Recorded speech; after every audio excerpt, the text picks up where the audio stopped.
this is a how-to video on how to make a shelf out of old barn wood. The reason I'm making this is because my sister is moving into a new apartment and I thought it would be a good housewarming gift. So I first started this project by picking out my wood. What's good about this wood is that it can be any shape or size and it can be warped or not, it doesn't really matter. My dad has an old barn that is at least 125 years old and it's slowly falling down, so I took the opportunity to take as much cool looking wood as I could before it falls completely down.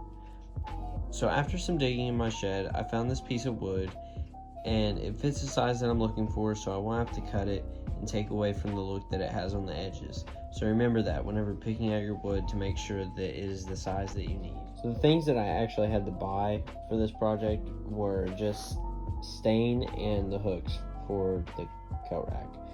And the stain that I used is Rust-Oleum wood stain, and the color of the stain is Miracle Walnut.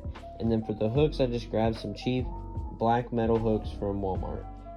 The reason that I got these is because I think they will actually match the style that I'm looking for well, and they were cheap. So I'm also going to put a couple coats of boiled linseed oil on because it puts a nice finish on the wood. So after I got everything ready, I started sanding. The reason I sanded this barn wood is because it was super dirty and had many loose chunks of wood. There was also mildew from moisture sitting out in the elements for so long. So make sure whenever you sand to wear some sort of mask. Then I started sanding at 120 grit just to knock off some of the loose stuff, but I would recommend not sanding very hard. This will take off a lot more material and you start to lose the aesthetic of your wood.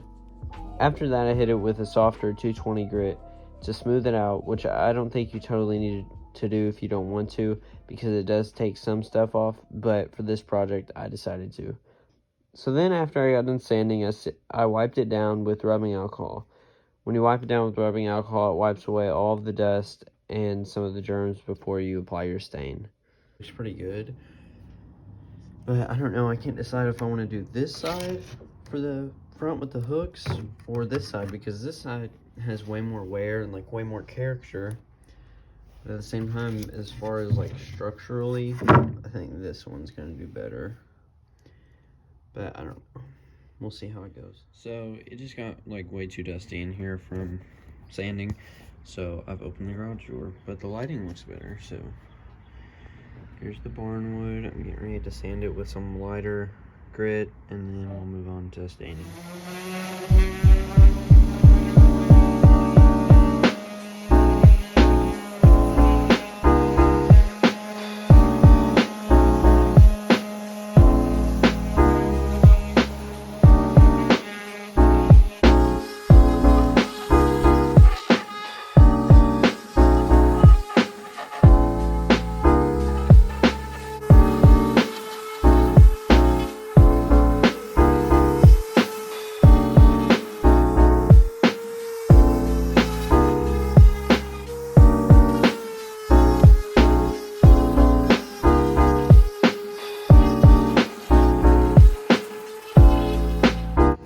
So last time I made one of these, I just stained like one side of it because I already knew what front that I wanted it to be. But I really can't decide on this what side I should do. So I'm gonna stain both of them and then we'll see what they look like, and I'll just pick one.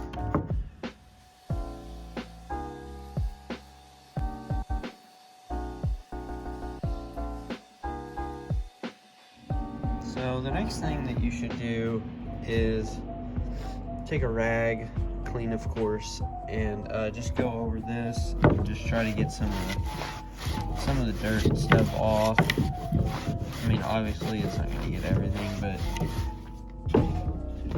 just try to do it as much as you can. It'll get most of the dust off, but with a piece of wood like this, there's so many cracks and crevices that really you're not going to get everything out of it. Just go over it.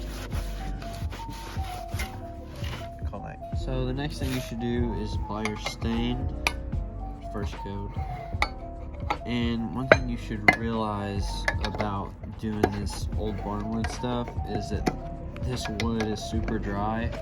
So whatever you put on here, you're gonna have to put like twice as many coats as you would on a normal piece of wood, because you have to think this wood has been on the exterior of a barn for 100+ years. And I use these little spongy things. They're I like them better than a rag, but I'll use a rag. I don't think it really matters. I think this is easier, but it's gonna be tough to get stain in those spots over here and those little spots and everything. So that's where this would come in handy compared to a rag.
So this side is what's going to be the tougher part, I think, because of all the holes. So it's definitely going to take more coats, but if it looks better, I will definitely use this side.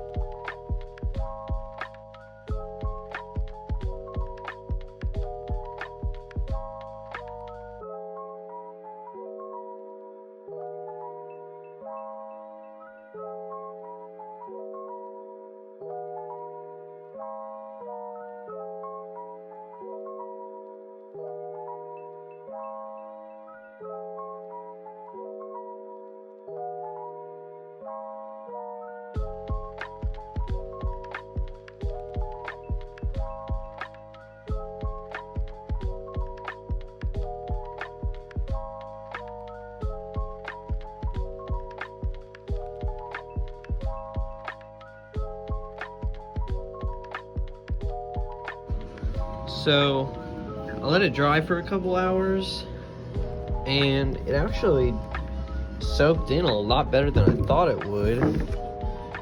On my last project, it took like 5 or 6 coats for it to actually stay the same color. So maybe I won't need to do as many coats with this. You'll just have, if you're doing this, you'll have to just check your wood and see just each coat, and then once you're satisfied with the color, keep it. But I think it looks pretty good so far.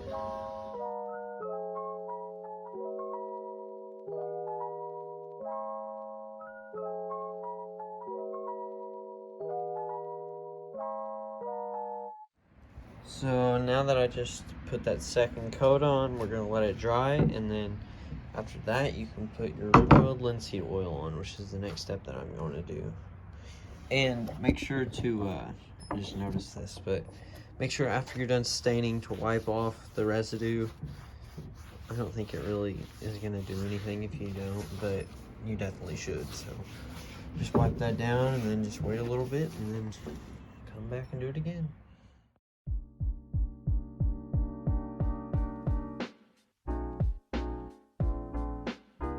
So now we got the boiled linseed oil down, which makes, can't really tell, but it really is making this a lot shinier. But it's not a lacquer type of shine, it's more of just a natural shine because it's an oil. So I'm gonna let that dry for a little bit and then I'll put the hooks on. But I don't know, I think I'm gonna go with this side just because it's a little flatter, and I think structurally this side will hold the hooks better. Even though this side, oh, somebody's honking their horn. Anyway, this side does look cooler.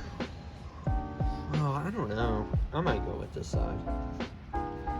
This side has way more of an old look to it compared to that side. I don't know. I'll make a decision eventually. So I've let this side dry a little bit, and I think I have decided that this is the side that I'm going to use. So I'm going to start measuring to put the hooks in.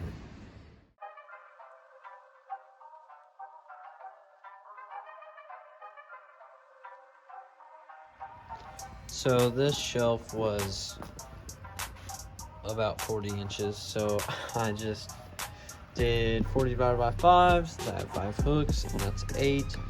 So then I did every 8 inches, I put a hook. It looks fine. I know it's not perfectly exact, but I don't think my OCD will be able to tell. And so now I'm just going to screw them in, and then we'll build our base.